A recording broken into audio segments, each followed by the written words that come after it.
ছুটির দিনে দুপুরবেলা পরিবারের সবাই মিলে একসাথে বসে বেশ জম্পেশ একটা খাওয়া দাওয়ার পর ভেবেছিলাম যে ঘুমাবো না।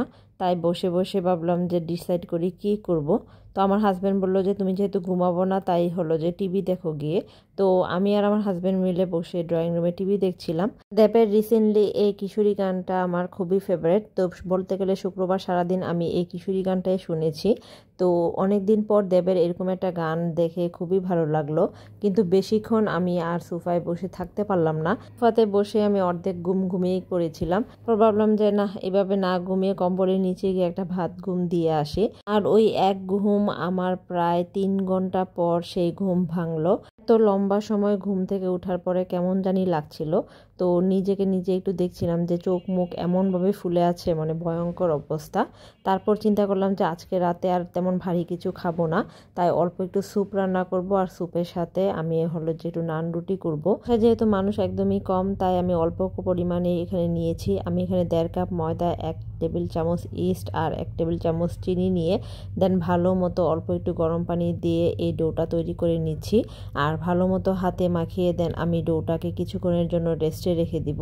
তারপর ঘুম থেকে উঠার পরে তো মানে মাথা কেমন জানি করছিল, তাই ভাবলাম যে একটু কফি খেয়ে নিই। আর সেই দিনে কিন্তু আমি আমার চা কফি কর্নারটা রেডি করেছিলাম আমার জন্য। তো নতুন এই টি কর্নারটাতে 1 কাপ কফি তো খাওয়া যেতেই পারে, তাই সন্ধ্যার সময় নিজের হাতে নিজের জন্য 1 কাপ কফি বানিয়ে নিচ্ছিলাম। বাই দ্য ওয়ে, এই কফি ফোমার মেশিনটা দিয়ে কিন্তু খুব অল্প সময়ে কফি খুব সুন্দরভাবে ফোম হয়ে যায়। তো আমি যেহেতু সুগার খাই না তাই অল্প পরিমাণে একটু গুঁড়া দুধ অ্যাড করে দেন হচ্ছে আমি আমার জন্য কফিটা বানিয়ে নিলাম। আর কফিটা বানিয়ে আমি সুন্দর করে অল্প একটু চিপসও নিয়ে নিলাম সাথে স্ন্যাক্স হিসেবে। আর এই যে দেখেন কফিটা কি সুন্দর দারুণভাবে ফোমটা রেডি হয়েছে। কফির কাপটা হাতে নিয়ে সোজা চলে আসলাম ড্রয়িং রুমে। তারপর ড্রয়িং রুমের এই যে আমার ল্যাম্পগুলো জ্বালিয়ে দিলাম। দিনের সন্ধ্যায় এরকম মৃদু আলোতে বসে 1 কাপ কফি খেতে কিন্তু বেশ ভালোই লাগে। আর তার সাথে যদি একটা ক্যান্ডেল জ্বালিয়ে দেওয়া যায় তাহলে তো আর কোনো কথাই নেই। বাসায় ওই সময়টাতে আমি একাই ছিলাম, আমার হাজব্যান্ড একটা কাজে বাইরে গিয়েছিল সেদিন। তো বাসায় বলতে আমি একাই নিজের সাথে নিজে টাইম স্পেন্ড করা যেটাকে বলে সেটাই করছিলাম আর কি।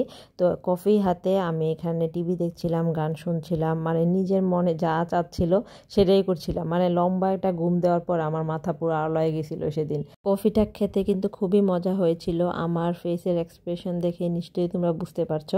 অ্যাকচুয়ালি কফির ফোমটা সুন্দর হওয়াতে কফিটা খেতে কিন্তু দারুণ হয়েছিল। তারপর আর কি করব, একা বসে বসে কিছুক্ষণ টিভি দেখছিলাম। দিন আমার প্লে লিস্টে যতগুলো ফেভারিট গান ছিল সবগুলো আমি শুনেছিলাম। তো একা আর কি করব, কিছু তো আসলে করার নাই। তারপর কিছুক্ষণ মোবাইল স্ক্রল করলাম। আচ্ছা, আপনারা যখন বাসায় এরকম একা থাকেন তখন অ্যাকচুয়ালি কি করেন আমাকে একটু কমেন্ট করে জানান তো। এরকম কাজ ছাড়া বেকার কিছুক্ষণ বসে থাকলে আমার কেমন জানি দম বন্ধ হয়ে আসে।